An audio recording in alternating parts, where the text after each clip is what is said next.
What's going on, YouTube? ATFB Productions back for my second ever movie review. This one is For the Town, written, directed, and starring Ben Affleck. It was released back in 2010, but before we get started, here's the trailer. When someone endures an experience like this, there are often residual effects. You okay? Just having a bad week. I like to have a good cry at the nail salon. Why should we buy you a drink? There are over 300 bank robberies in Boston every year. Most of these professionals live in a 1 square mile neighborhood called Charlestown. So do your parents still live here? My mother moved away, my father, you don't get out much. I'm thinking about making a change. Making a change. Either you got heat or you don't. You used to hang around with Doug McCrae a little bit, huh? How do you know Dougie? I work for the FBI. I'm putting this whole town in my rearview. You grew up right here. Same rules that I did. I hear you got a sweet new girlfriend. Secret's this one. If I think anything might happen to her, I'm gonna kill both of you. Are you in love with me? Yes.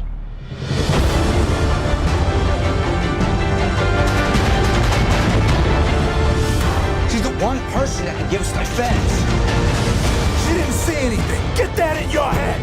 This is the not screwing around crew. So find me something that looks like a print, because this not screwing around thing is about to go both ways. I want to go with you. I'm leaving with somebody else. If we get jammed up, we'll hold them court on the street. I just want you to know that you're going to die in federal prison.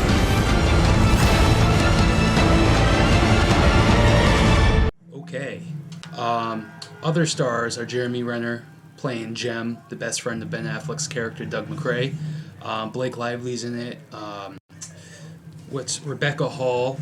If you haven't seen her, she's been in The Prestige, directed by Christopher Nolan, starring Hugh Jackman, Christian Bale. Highly recommend that film. And so, the story of this film is fairly simple. It's about 4 lifelong friends who grew up in Boston and grew up to be bank robbers. And at the start of the film, they rob a bank, they take the cashier hostage until they get in the free and clear.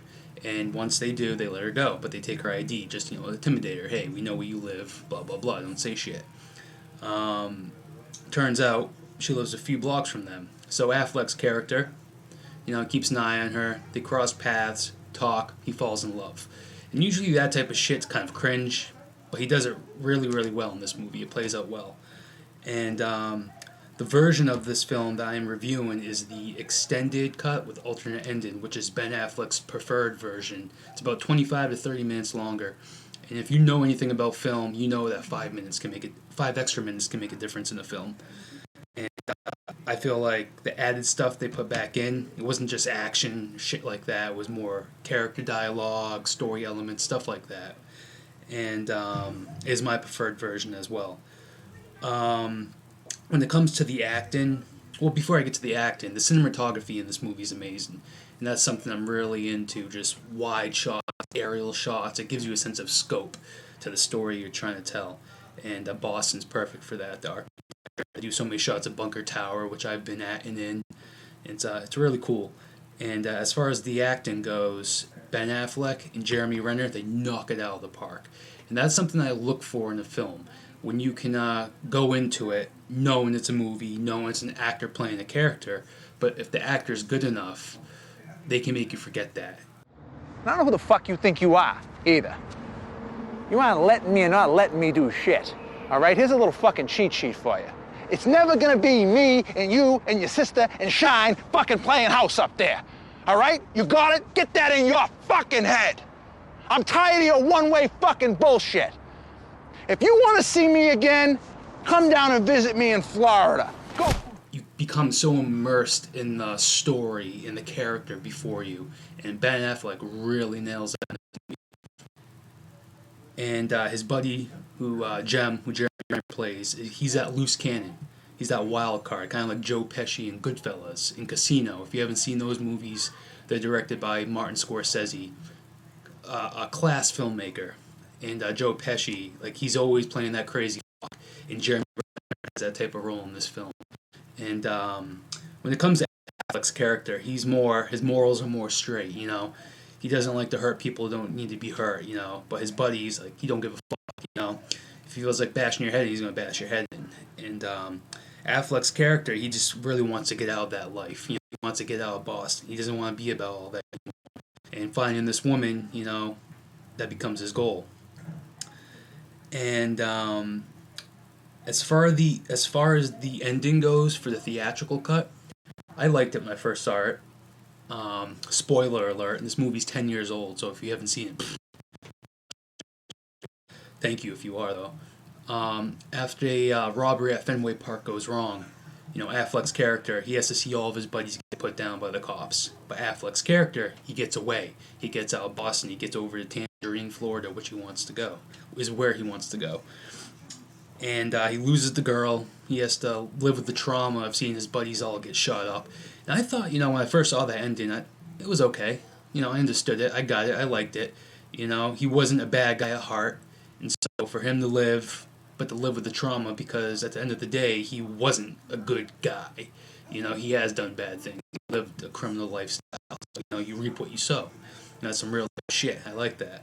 But a couple years later, when the extended alternate cut came out, the ending for that just blew me away, because it's just so much more better. Again, spoiler alert. And so at first, his past comes back on, and a guy that him and Renner's character ended up beating the shit out of earlier in the movie.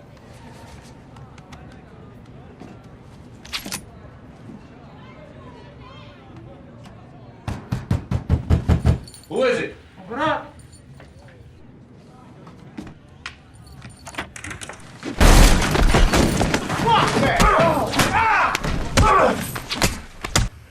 You drinking beers up here? Huh?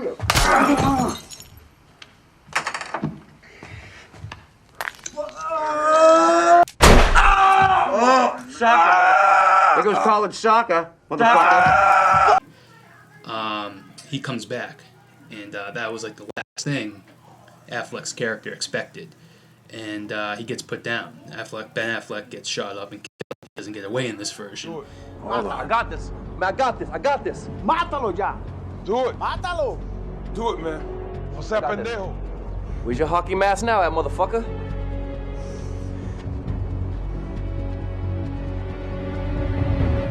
How's your leg?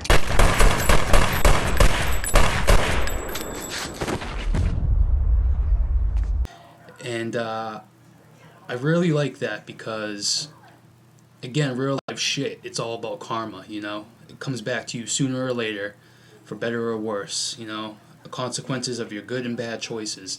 And that's the last person he thought he was going to see before he went on the run, and just came back to him. And it's a darker ending, but I like stories like that. So, again, I just want to make this review short. It was just really, really behind on the schedule. I didn't have too much time to prep and do more notes and whatnot. So, my ending thoughts is this movie is probably 8 out of 10 for me. Maybe a 9 out of 10, and probably one of my top 10 movies. Probably 7th place. 7th place. Sorry. And, yeah. So, I hope you enjoyed this review. If you did, hit that like button, and I'll be having much more content on this channel, more character tributes, which I do for shows like The Walking Dead, Game of Thrones, Star Wars. I'll be doing more movie reviews, and I'll be expanding more and more different kinds of content moving forward this year. So, alright, take care, y'all. Stay safe.